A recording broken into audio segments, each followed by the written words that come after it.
Hello there folks. I've got a very quick review of a slightly unusual kit here, or at least unusual for me.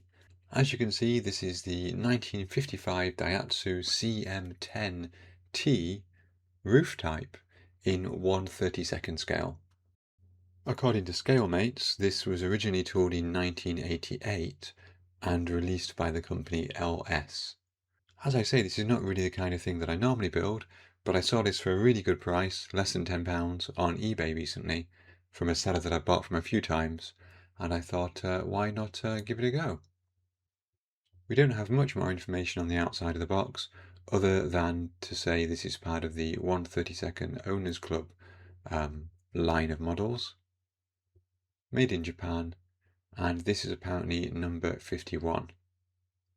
And I think actually there, Arii is actually the manufacturer of this, I believe.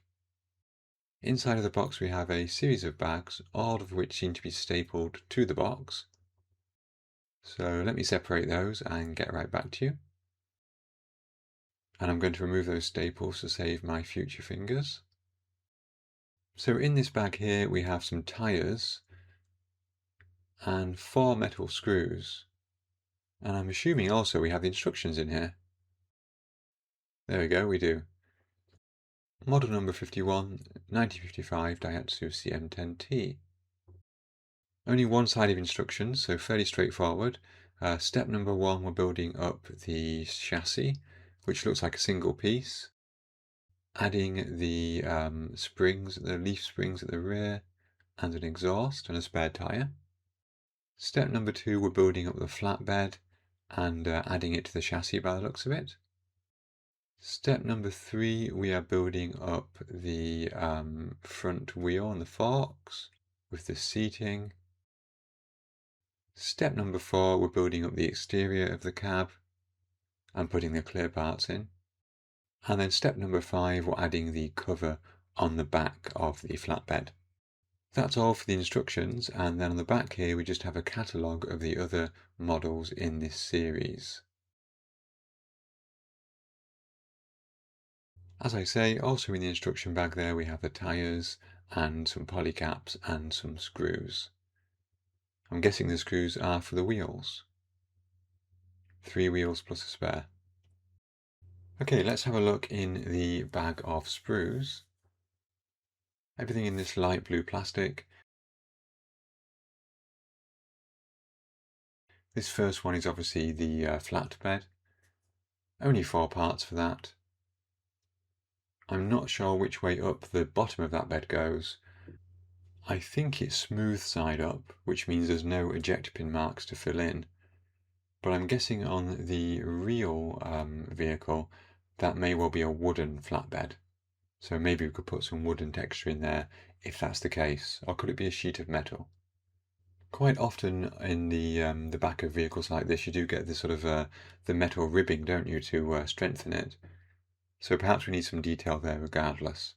We'll have to try to find some reference images. Next up we have the single piece cab, which presumably slots just over the interior here, like so, once we cut away the extra piece. So it looks like we don't have the option to have the doors open, although we could probably more or less remove the door and make it separate. It's actually a fair sized vehicle. A single piece chassis there, nice and rigid.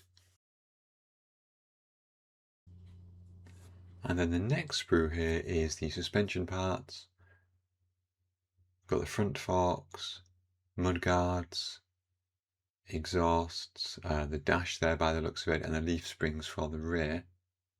I don't think any of these parts are highly detailed, but I get the feeling this could be quite a fun little build.